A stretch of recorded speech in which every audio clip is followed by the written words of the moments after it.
Muy buenas noches. Iniciamos la última sesión de nuestro curso sobre los santos.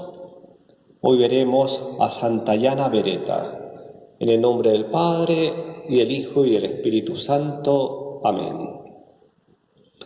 Ven, Espíritu Santo, llena los corazones de tus fieles y enciende en ellos el fuego de tu amor. Envía, Señor, tu Espíritu, y todas las cosas serán creadas, y renovarás la faz de la tierra. María, Reina de todos los santos, ruega por nosotros. Santayana Beretta, ruega por nosotros.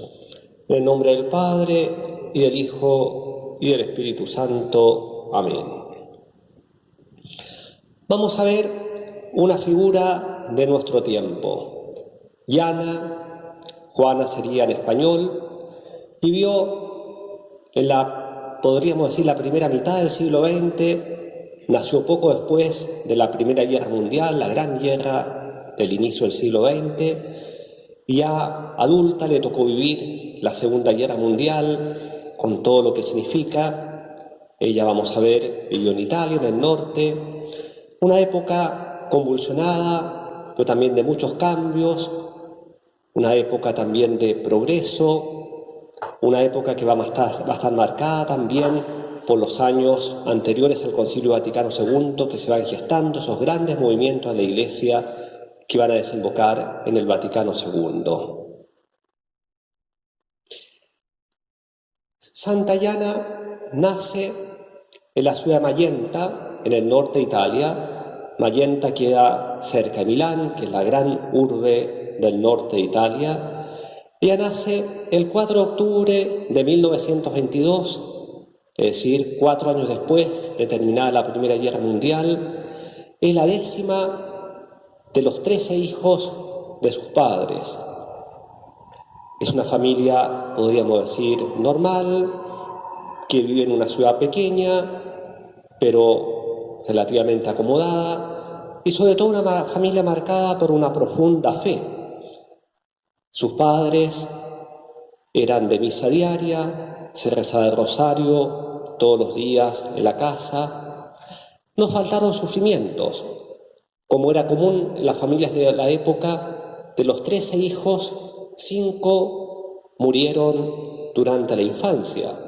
Algunos de ellos en la famosa gripe española que asoló Europa por aquellos años. Pero esta familia de fe profunda, en medio de los dolores, sabía mantener siempre la confianza en la providencia de Dios. Yana Beretta era el apellido de su padre, conoció entonces una niñez normal, los primeros años marcados por las privaciones de la posguerra, como dije, los dolores también por la pérdida de algunos de sus hermanos, pero una niña normal que desde muy pequeña en su hogar aprendió de sus padres el amor de Dios, la vida espiritual, la oración. Una niña normal, le gustaba leer, era reservada en ese sentido, le gustaba también la pintura. Toda su vida va a conservar esa afición. Todavía se conservan algunas acuarelas pintadas por ella. Y como lo hacían muchos niños y jóvenes católicos de la época, a los 12 años entra a formar parte de la Acción Católica. Vamos a volver después sobre esto, pero a lo largo de toda su vida nunca dejó de participar de la Acción Católica.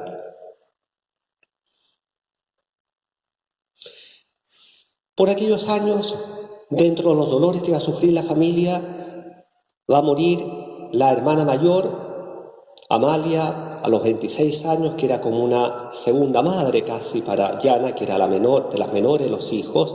Eso va a marcar mucho también a la familia, pero siempre van a vivir este dolor con mucha fe. A los 15 años, Yana tiene una experiencia espiritual decisiva.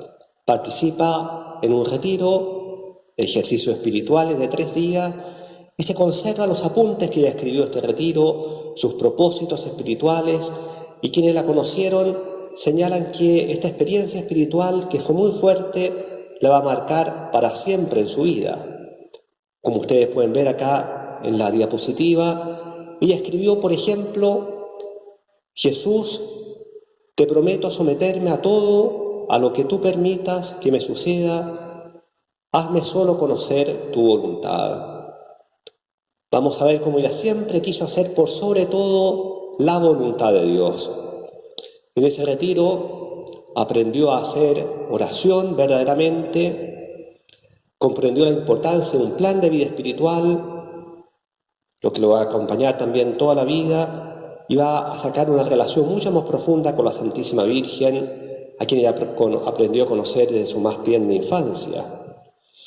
Y un propósito muy bonito, que uno lo ve también en otros santos parecido, ella escribió: hago el santo propósito de hacerlo todo por Jesús.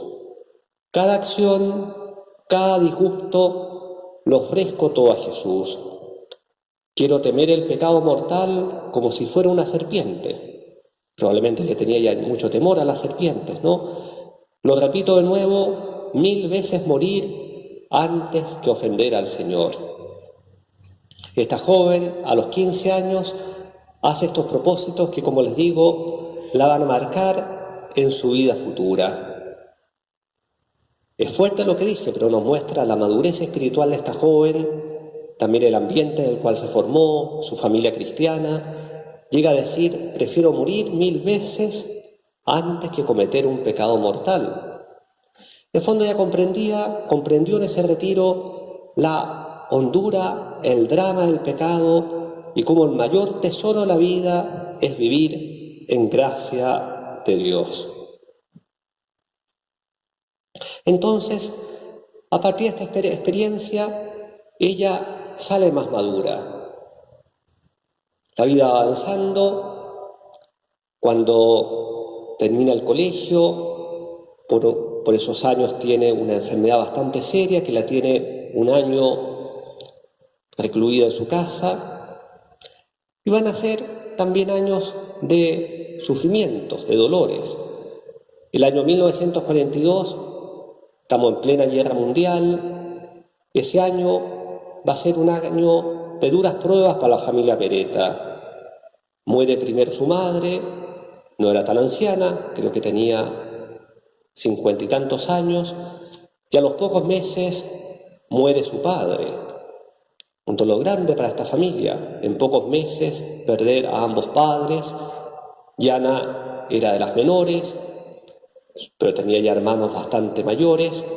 Ese mismo año, 2 hermanos deciden entrar a la vida religiosa. Uno va a ser sacerdote diocesano y el otro va a ser capuchino, misionero en Brasil, y que incluso va a morir años más tarde, anciano ya, con fama de santidad también. Más tarde, otra hermana de Yana, Virginia, va a entrar a las religiosas canosianas. Quizás nos llama la atención a nosotros, pero en la época, en familias católicas italianas, era bastante común que 1, 2 o incluso más hijos se consagraran a Dios.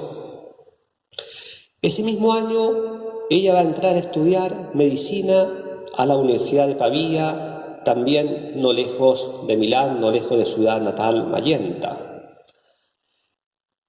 Un mérito importante de sus padres es que se preocuparon de la educación de sus hijos y también de sus hijas mujeres, que no era tan habitual en la época, pero le dieron una buena educación, estuvo en buenos liceos y así está preparada para entrar a estudiar medicina. Es una época en que ella va creciendo, cada vez madurando más espiritualmente, pero no significa que haya sido perfecta.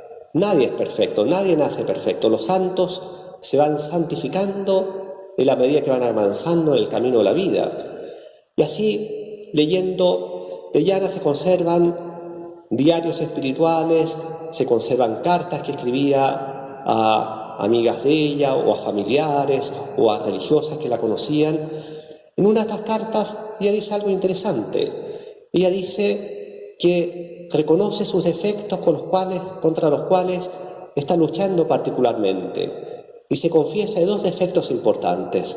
Dice: reconozco que soy obstinada. Me cuesta doblegar mi voluntad. Y se da cuenta que tiene que aprender a doblegar su voluntad. Y luego también se da cuenta de que a veces juzga a su prójimo con falta de caridad, con falta de amor. También se da cuenta que tiene que superar ese defecto. Repito, me parece algo importante porque es también un estímulo para nosotros. ¿Quién no tiene que luchar contra sus defectos? Pero lo importante es hacerlo con la gracia de Dios, con decisión, como lo hizo Yana. Por aquella misma época, empezando sus estudios de medicina, que al comienzo no le fueron tan fáciles, probablemente también la pérdida de sus padres, las dificultades de la guerra, no le causaron mella también en su ánimo, pero ella se propuso vivir a cada instante la voluntad de Dios y vivirla con alegría.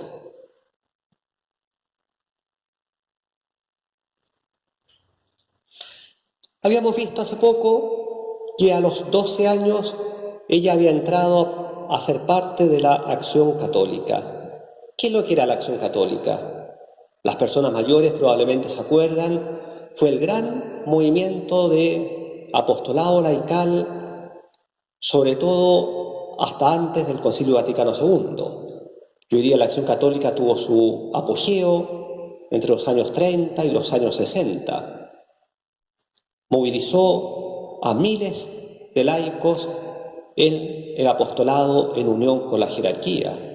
Era común, por ejemplo, en aquellos años, también acá en Chile, que las parroquias estaba organizada en torno a las 4 secciones de la Acción Católica: juventud masculina, juventud femenina, señoras, caballeros. Pues bien, de los 12 años, Yana nunca dejó de ser parte hasta su muerte de la Acción Católica, fue dirigente, fue presidenta de distintas ramas. ¿Cuál era el lema de la Acción Católica? Era oración, acción, sacrificio.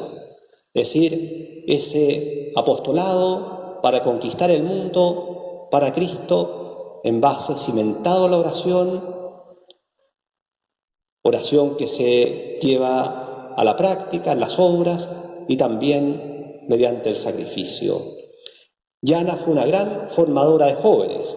Ahí la podemos ver, ¿no? Parece que tenía un gran atractivo, era alegre, jovial, organizaba con las jóvenes que estaban a su cargo paseos a la montaña, retiros, meditaciones, juegos.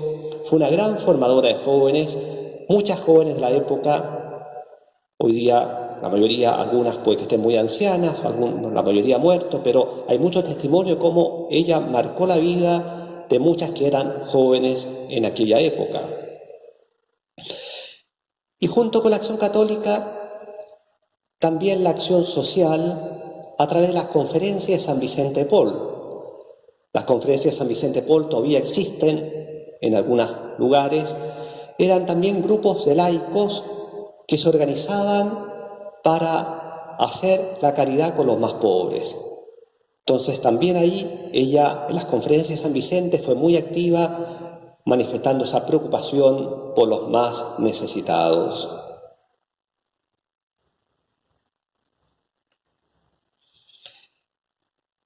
Después de 7 años de estudio, el año 1949 se titula en medicina y va a hacer una especialización en pediatría, que va a terminar 3 años después.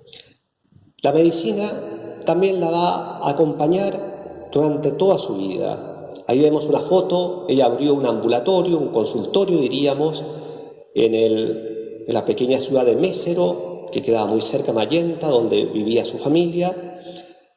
Ahí hoy día ese ambulatorio es casi una reliquia, una pieza de museo, ¿no? Porque es donde trabajó una santa. Más tarde, una vez casada, también va a ser la responsable del consultorio para mamás de Ponte Nuevo, otra localidad muy cercana. Y ella ella se entregó con mucha dedicación al trabajo profesional, visitaba a los enfermos a domicilio, en las tardes, en las noches, atendía gratuitamente a los pobres, le compraba ella misma las medicinas. Era muy querida por sus pacientes. Llegamos hacia los 30 años de la vida de Yana. Podemos decir que era una mujer ya adulta, realizada profesionalmente, una profunda vida interior, un gran apostolado. Bueno, y desde siempre se había preguntado ella cuál era la voluntad de Dios particular para ella, cuál sería su vocación. Y en un momento pensó con mucha fuerza en ser misionera laica. Dudó en algún momento si consagrarse permaneciendo en Italia como médico en el ejercicio de la profesión. A su hermana Virginia, religiosa canosiana, la habían enviado a la India. En algún momento pensó en ir a acompañar a su hermana, pero la idea que más la atrajo y que estuvo a punto de concretarse fue partir a Brasil, donde estaba su hermano misionero capuchino, para ayudar. Su hermano había creado una obra social muy importante para ayudarlo, consagrándose como una misionera laica junto a su hermano. Estuvo haciendo incluso los preparativos ya para dejar todo y viajar a Brasil, pero en eso ella nunca tuvo una salud muy firme, se resiente más su salud y le hacen ver, incluso un obispo que era cercano a ella, también su director espiritual, le hacen ver que si su salud resentida podía ser un signo de que no era la voluntad de Dios, porque la vocación misionera implicaba una salud firme. Ella con dolor empieza a darse cuenta que efectivamente probablemente no era el camino de Dios para ella. Le costó, porque se había hecho muchas ilusiones. Y por entonces, el año 1864, acompañando a un grupo de enfermos, que son muy comunes hasta hoy día en Italia, que se hacen grandes peregrinaciones de enfermos a Lourdes en Francia, ella va a la gruta de Lourdes y le pide a la Virgen que le muestre cuál es su camino. Todavía dudaba, misionera laica o el matrimonio. Le pide a la Virgen que le dé una señal. Ese mismo año, el 8 de diciembre, se produce un encuentro decisivo. Era la primera misa de un sacerdote con el cual tenía ella amistad.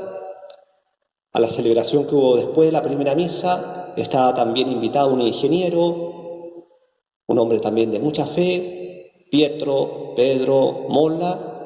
Bueno, se ubicaban, pero nunca habían tratado. Ahí empiezan a tratar, a conversar, bueno, y se produce, podríamos decir, en términos de hoy día, el flechazo, ¿no? Se enamoran ambos. Y curiosamente este hombre, que ya era bastante ya mayor, tenía cerca de los 40 años, él también contará después, él era un hombre de mucha fe y también le había pedido a la Virgen, le había pedido lo siguiente a la Virgen: dame una madre santa para mis hijos. Ambos le habían rezado a la Virgen, se encuentran el día de la Virgen, el 8 de diciembre, el día de la Inmaculada.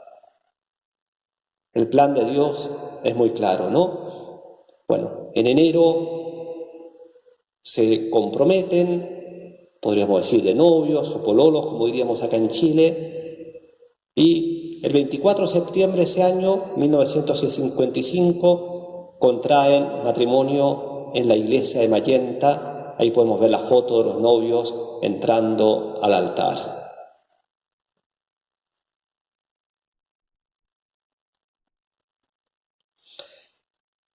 Los años de matrimonio transcurren felizmente, casi demasiado felizmente podríamos decir los primeros años. Ella tenía un gran deseo de ser madre también. Pronto van a llegar los hijos, poco después del año casados, el hijo mayor, Pierluigi, al año siguiente Mariolina, 2 años después Laura. A los 4 años de matrimonio ya son 3 hijos. Ella continúa con su trabajo profesional. Su marido era el director de una fábrica muy conocida. Su marido tiene que viajar mucho por motivo de trabajo. Bueno, ella experimenta a veces la añoranza de su esposo, pues se conservan muchas cartas que se intercambiaban cuando él estaba de viaje, cartas muy bonitas en que se ve todo el afecto mutuo que había entre ellos y cómo ese afecto estaba fundado en la fe, cómo estaba fundado en Dios. En esa época no habían correo electrónico, ni WhatsApp, eran las cartas, ¿no? Y se conservan hasta hoy día, que son un precioso testimonio de lo que fue este matrimonio verdaderamente ejemplar. Primeros años entonces, muy felices, pero sabemos que la felicidad en la tierra nunca es definitiva. Y como la misma Yana escribió en sus apuntes espirituales, no se puede amar verdaderamente sin sufrir. Y va a llegar el momento del sufrimiento. En agosto de 1961, un nuevo embarazo, y a los 2 meses le descubren un tumor grande que crecía rápidamente en el útero. ¿Qué hacer? Los médicos, ella también era médico, sabía, los médicos le hacen ver algunas posibilidades, pero en el fondo le hacen ver que seguir con el embarazo era muy peligroso. Pero ella dice, estoy dispuesta a todo con tal de salvar a mi criatura. Lo dice con convicción, con decisión. Entonces optan por operarla para extraerle el tumor. La operación aparentemente fue exitosa, pero ella como médico sabía que comportaba un peligro grande porque quedaba la herida en la operación y en la medida que la gestación avanzaba, esa herida se podía romper y podía ser fatal. Son meses en que ella sigue aparentemente haciendo una vida normal, aunque en su interior sabe el peligro que corre. Días antes del parto, esto lo va a contar su marido después, pocos días antes del parto, ella llama un día a su marido y le dice muy seriamente, le dice, Pietro, si tienen que decidir entre yo y el niño, ninguna duda. Elijan y lo exijo, lo dice con decisión y lo exijo, el niño. Sálvenlo a él. Su marido, un hombre cristiano sin duda, de convicciones, sin duda que comparte la decisión de su esposa, aunque evidentemente ambos sufren, ¿no?, viendo el peligro en el cual se encuentran. El 21 de abril nace la cuarta niña, una niña, Yana Emanuela, aparentemente un parto feliz, pero a las pocas horas lo que se temía. Aparece una fuerte fiebre, declaran una peritonitis séptica. Quizás hoy día sería más fácil de tratar, pero en la época, estamos hablando hace 60 años, no hubo mucho que hacer. Los últimos días fueron duros, pero Yana, como coronación de su vida, manifestó una gran entereza, una profunda fe. Ella quiso estar plenamente consciente, le ofrecieron calmantes para calmar el dolor. Ella no quiso porque quiso estar plenamente consciente hasta el final. En esos últimos momentos se aferró al crucifijo y en su agonía, sus últimas palabras que repitió muchas veces fueron: Jesús, te amo, Jesús, te amo. Y el 28 de abril, a los 7 días de haber dado luz a su hija, entrega su alma a Dios.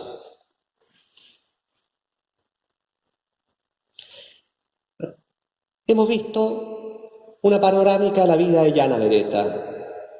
Sin duda una vida bonita. Ahora podríamos preguntar, ¿pero por qué es santa? Porque sin duda una vida bonita, ejemplar podríamos decir.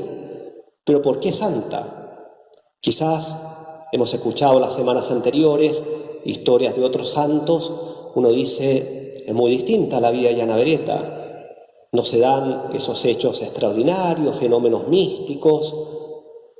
Pero me parece que esto es muy importante comprender por qué ella fue santa. Porque la santidad en el fondo no consiste en fenómenos extraordinarios, que es verdad que a veces acompaña en la vida de algunos santos. La santidad, ¿qué es lo que es? Vivir lo ordinario de cada día de modo extraordinario. El Concilio Vaticano II, que se inició el mismo año que murió Santayana Beretta, una de sus grandes enseñanzas, que en realidad no era nueva, pero estaba algo olvidada quizás en la Iglesia, es que todos los fieles de cualquier estado o condición están llamados a la plenitud de la vida cristiana y a la perfección de la caridad. Y particularmente los laicos no son ciudadanos de segunda en la Iglesia, son cristianos con la misma dignidad que un sacerdote o que una religiosa. Los laicos están llamados a santificarse en las realidades del mundo, particularmente en la familia y en el trabajo profesional. Bueno, y ahí está el gran mérito de Diana Beretta, ¿no? Ella supo vivir lo ordinario de la vida, pero de una manera extraordinaria, buscando hacer la voluntad de Dios, colocando amor de Dios en esa vida de familia, en esa vida profesional. Y por eso es un ejemplo cercano, atractivo. Tanto ustedes que me están escuchando pueden verse motivados, ¿no? Si también en mi vida de familia, de trabajo, yo puedo aspirar a una vida santa. Santayana enfocó su vida como una vocación. Uno puede ver en sus escritos espirituales, también en lo que le enseñaba a las jóvenes de la Acción Católica, cómo había que buscar la propia vocación en la vida. En algún momento ella escribió, pero para encontrar esa voluntad de Dios había que hacer 3 preguntas. Interrogar al cielo mediante la oración intensa. Interrogar al director espiritual que nos puede dar un buen consejo. E interrogarse a sí misma, decía, conociendo las propias inclinaciones, que también son a lo que Dios ha depositado en nosotros. Y para preparar la vocación, decía, le enseñaba a ella, a las jóvenes de la Acción Católica, hay que formar el carácter, un carácter firme. Hay que aprender a amar. Pero, ¿qué significaba amar?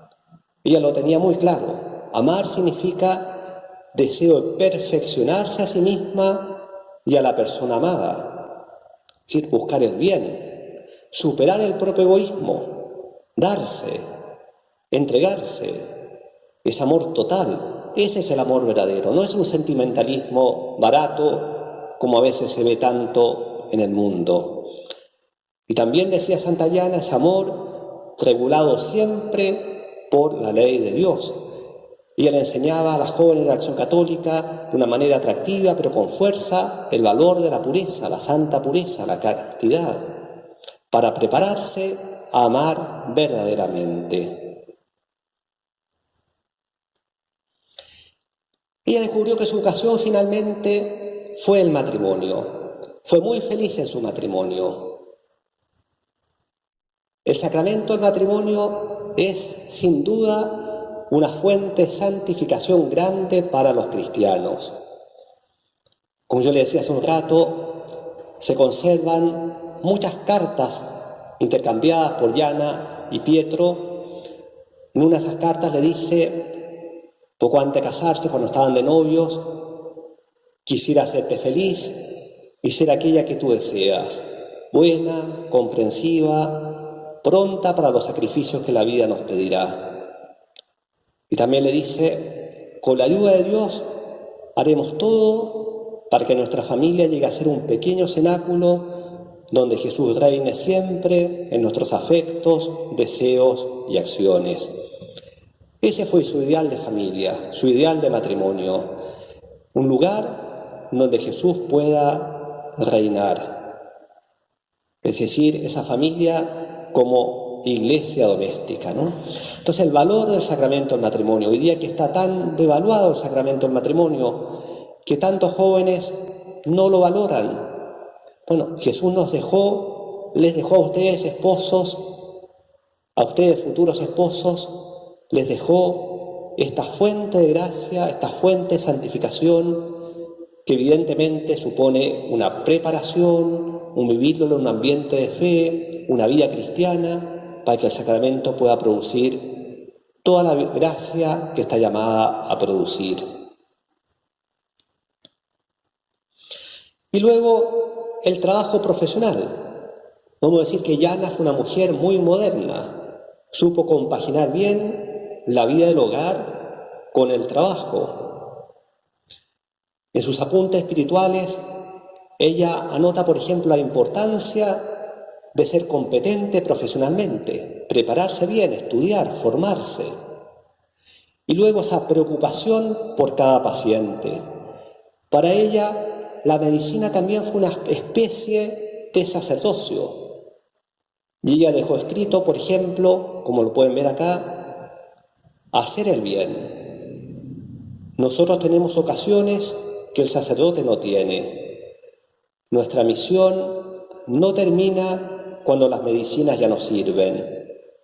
Está el alma que hay que llevar a Dios.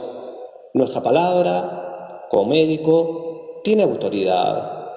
Cada médico debe entregar al paciente al sacerdote. Y también va a decir que esa misión sacerdotal, tal como el sacerdote toca el cuerpo de Cristo cuando consagra, el médico toca a Jesús en el cuerpo de los enfermos. El trabajo para ella no fue un apéndice de su vida, algo separado de su vida cristiana. Ahí en el trabajo se santificó. A la vez, ella disfrutaba de todas las sanas alegrías de la vida. Cuenta su marido, parece que Pietro, antes del matrimonio, llevaba una vida más bien retraída, en cambio Yana era más alegre. Bueno, y él cuenta cómo ella, de alguna manera, le enseñó, lo contagió a gozar sanamente la vida, de la naturaleza, de la música, del teatro, de las montañas, le gustaba esquiar, los viajes, en fin, y todo eso siempre vivido bajo el alero de Dios, ¿no? Como escribió Pietro en esta cita que acá aparece, con los límites de la contemplanza, es decir, siempre en fidelidad a la ley de Dios. Ahí los vemos a ambos en una foto en plena cordillera, ¿no? En el norte de Italia, no lejos donde ellos vivían, están las montañas, hay centros de esquí. Pero en fondo, ¿cuál era el secreto de esta mujer santa? La unión con Dios en lo cotidiano. Desde muy pequeña fue de misa diaria, también casada, salvo cuando el embarazo no se lo permitía. Ella iba muy temprano a misa, creo que a las 7 de la mañana, a la iglesia que estaba muy cerca de su casa, y luego partía al trabajo en el consultorio. Un rato de oración todos los días y el rosario en familia con los hijos y su esposo cada noche en la casa. Para ella, la vida espiritual no era algo ajeno o algo como separado de su vida todos los días. Estaba todo muy unido, muy impregnado. Ahí estaba su secreto, ¿no? De la unión con Jesús, esa alegría que daba a los demás, esa alegría que colocó en su hogar, esa dedicación en su trabajo profesional. Bueno, y la entrega final de Yana es quizás la coronación de su vida. Una vida en que ella se preparó para darlo todo. Bueno, al final Dios le pidió sin duda un sacrificio grande, pero un sacrificio que ha sido muy fecundo. Los embarazos no le fueron fáciles. Tenía una salud algo delicada, pero ella siempre vio cada embarazo como un gran regalo, con alegría. Acá le escribe, cuando se entera de su segundo embarazo, le escribe a su esposo que estaba de viaje: el Señor ha bendecido nuevamente nuestro amor, dándonos otro niño. Estoy feliz. Y con la ayuda de la Madre Celeste, contigo al lado, contigo que eres tan bueno, comprensivo, afectuoso, no me asustan los sufrimientos de la nueva maternidad. Su último embarazo, como les dije, fue la coronación de su vida. Ella como médico sabía muy bien el peligro que corría, pero ante todo era una mujer de fe, que confiaba en la providencia. Sin duda que habrá, como cualquiera, habrá temido, bueno, si yo falto, mis hijos van a quedar solos, pero ante todo ella tenía que hacer la voluntad de Dios. Para una madre cristiana, cuando le propusieron la posibilidad de poder interrumpir el embarazo, ella se negó terminantemente y lo dijo con claridad: lo exijo, salven al niño. Qué hermoso ejemplo en una sociedad como la nuestra, que ha llegado a desechar la vida del niño que está en el seno de su madre. Esa cultura del descarte, que lo que molesta, lo que no sirve, se puede descartar. Santayana nos recuerda ese valor inviolable de toda vida humana como un don de Dios.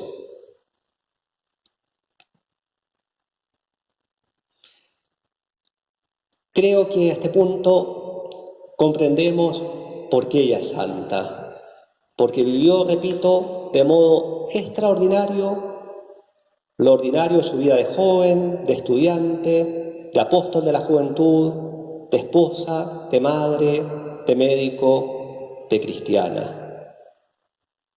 Muchos años antes de morir ella había escrito: si para realizar la propia vocación hubiera que morir, sería el día más hermoso de la propia vida.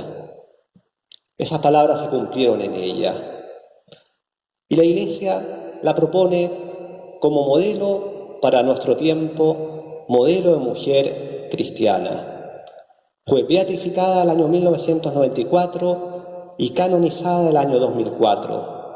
Como ustedes ven acá en la imagen, para su canonización todavía vivía su esposo, y ahí aparece junto a Yana Emanuela, la hija que vivió gracias al sacrificio de su madre. Imagínense la emoción para ambos que el Papa Juan Pablo II la proponga a la esposa, a la madre, como modelo para toda la Iglesia. Pietro va a vivir todavía 6 años más, va a morir a los 97 años, el año 2010, y desde que quedó viudo se dedicó a dar testimonio de la santidad de su esposa. Sus hijos crecieron con la ayuda de la madre de Pietro, que todavía vivía, después de algunas tías. Y ahí vemos también a Yana Emanuela, que también es médico, igual que su madre, pero médico geriatra, no pediatra, y que también ha consagrado mucho su vida a dar a conocer el testimonio de su madre. Concluyamos entonces este relato de la vida de Santayana, pidiendo su intercesión y pidiendo la intercesión de la Santísima Virgen, a quien ella le profesó siempre una gran devoción. Dios te salve María, llena de gracia, el Señor es contigo, bendita eres entre todas las mujeres y bendito es el fruto de tu vientre Jesús. Santa María, Madre de Dios, ruega por nosotros pecadores, ahora y en la hora de nuestra muerte. Amén. En el nombre del Padre, y del Hijo, y del Espíritu Santo. Amén. Inmediatamente se muestra el video con la tarea propuesta. Gracias.